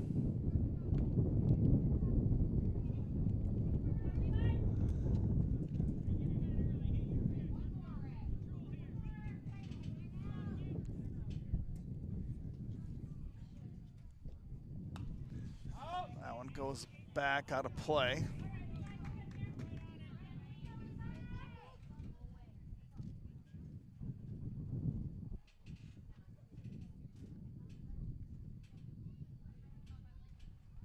0-1, 2 outs, 1 runner on second. There is a long drive out into left field. And in comes another run for the Mustangs. And Bentley's going to hold up at second base. And he has a right to celebrate that one. Wow. That was a crushing shot out in the left field, Cole. Yes, it was. The wind definitely helped that a little bit, too. That was a perfect spot to put that today. 6-1 lead now for Tri-Valley. They're going to walk Campbell. They're going to walk Campbell over to first base. And now they're going to bring up Trey Sorensen. So again, Zink, Sorensen, Campbell, McMillan, Campbell, Sorensen, and Amundsen are the leading hitters for Tri-Valley. And then they bring in Amundsen as a pinch runner for Nolan. That one's high.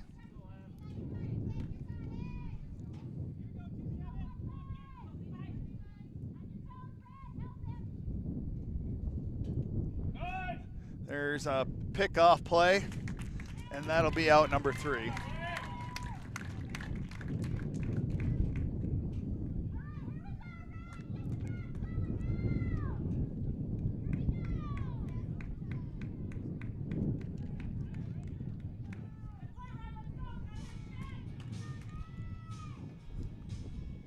What do you think Coach Zink is questioning out there? I think he's saying that the pitcher made a move to third base, which is an unoccupied base at the time. But since the runner was stealing, he is able to go over to third base because he is trying to go. All right, that is out number 3 for Tri-Valley, but they put a couple more runs up. Tri-Valley put a run up in the first inning. They got 2 in the 5th, 1 in the 6th, and 2 in the 7th. And the only run so far by Britton came in the bottom of the 5th. So Britton down to their last 3 outs. And Levi Mills, who went from shortstop to pitcher, comes to the plate to lead things off here for the Lumberjacks.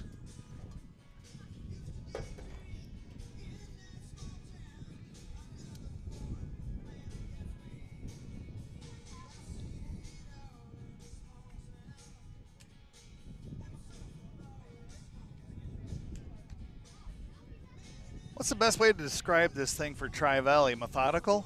Yeah. That's how I'm looking at it right now. Just got to get 3 more outs. That's all they got to think about. Who cares about run? Like, say this first guy gets on. It doesn't even mean anything to them right now. Right. Just get outs any way possible. One of your teammates makes a mistake, don't harp on it. Just go right back to it. So they push Zink back over to second base, and they're bringing in Bentley McMillan to try to finish things off here.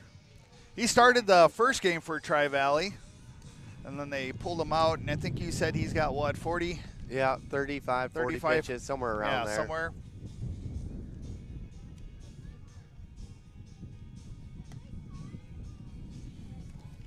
We read this earlier, but Bentley has held opponents to a 197 batting average over 27 innings pitched.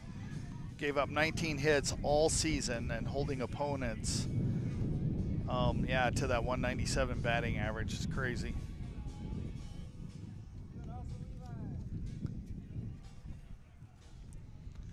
Well, you play this game 1 pitch, 1 out at a time.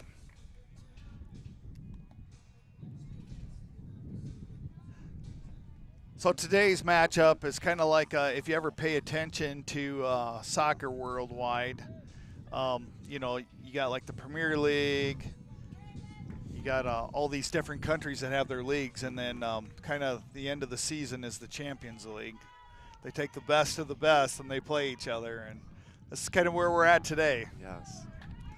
We took the 4 champions from around the VFW 14U that won their divisions, and they threw them all here in Sioux Falls at the Sanford Pentagon.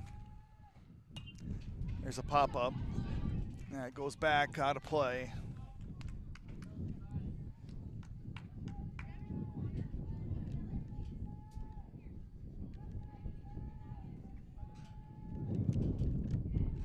gets away on Bentley. 1-1.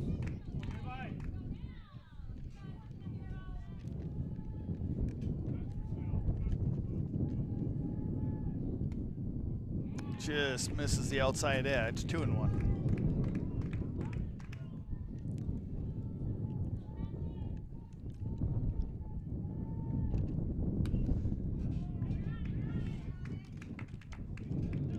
Two and two.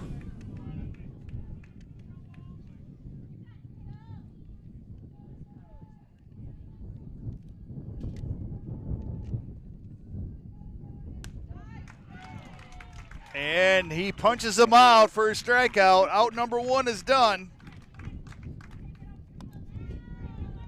Drew Heitman coming to the plate with one out on the board. Drew had to hit his last at bat. Now it's in their first looking strike.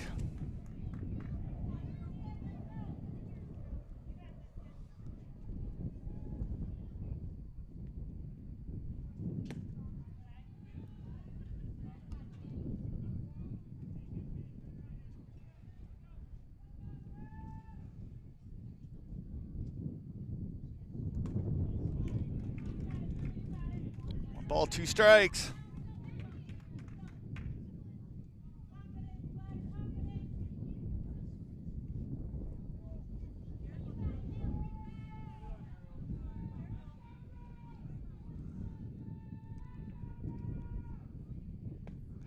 And there's strikeout number 2.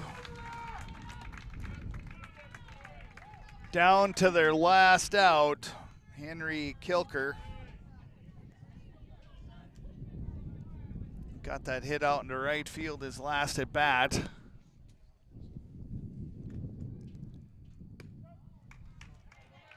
Down to 2 strikes. You know, when you do have a 6-1 lead, look at how relaxed the defense looks. Yes. That one's fouled back. No pressure. You know, if you make a mistake, it's not going to be the end of the world by any means. Yes, you can just play free. Kilker down to his last strike.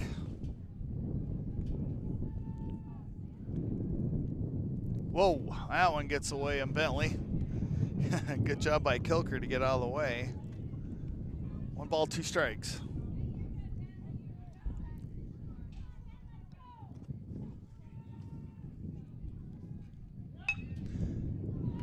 And hey, Kilker's gonna get a hit. Down to his last strike. Isaac Richter now batting.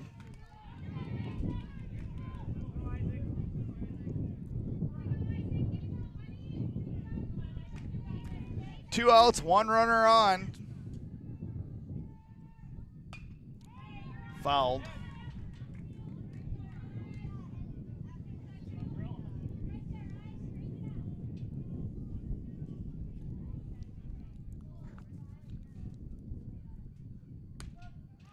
Catches the outside edge. 0-2's the count.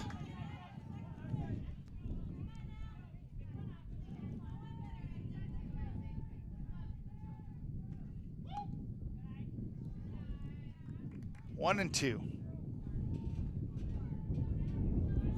What do you think? Just keep hitting that outside edge right now? Yep, just pound it. Try one more time. Now I think you just go force him to put the ball in play. Just go right down the middle. Don't get cute with anything.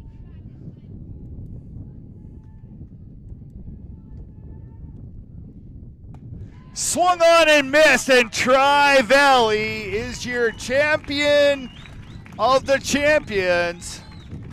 Congratulations as Bentley gets strikeout number 3. Tri-Valley comes up with a big win in this championship game this afternoon, winning 6-1. What a great outing. Yes. Battled through adversity the first game, and even this game today. I mean, yeah, the scoreboard says 6-1, but there was a lot of chances where it could have been a big swing. You know, if we don't make one play here or there. I mean, it was a good game all day. Or both games were great played by Tri-Valley. So Tri-Valley scored, put 1 run up in the first. They got a couple runs in the 5th, 1 in the 6th, and a couple in the 7th. And the only run that came was Britton got a run in the bottom of the 5th. So yeah, we'll stay here. I'll grab the camera and we'll try to zoom in as they receive their championship medal.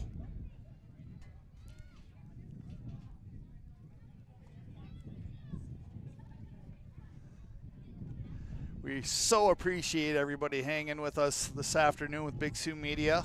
Cole, I appreciate you being here for some extra commentating and thanks for having me. Pointing out some little things. I really enjoy that. You do such a great job, and congratulations to your 17U team also for taking 2nd place in the state tournament this year. Thank you.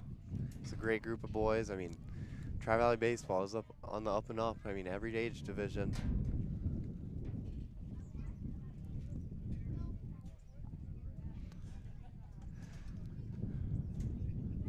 Coach Gakey, we're glad you were able to tune in and watch. Got a great group of boys here. Coach Altoff, Coach Zink did a great job with these guys. They believed in each other, played for each other.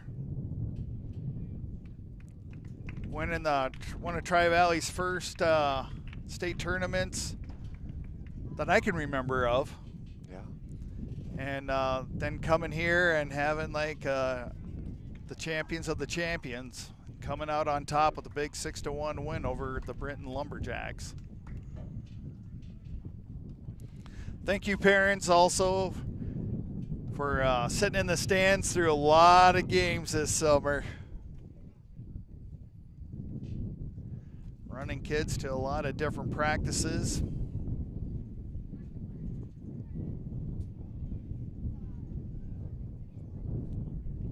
Any final thoughts from you, Cole? Not really. What a great day for baseball. All day by these guys. All year for that matter. Great group of kids, great group of coaches. I mean, like I said, Tri-Valley baseball on the up and up, every age division. It's fun to see.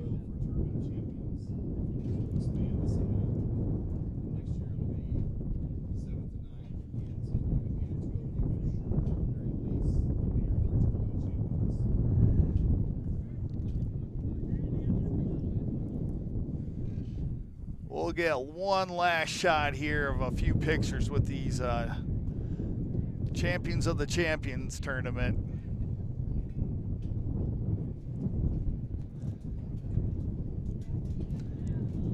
Doesn't get much better than that.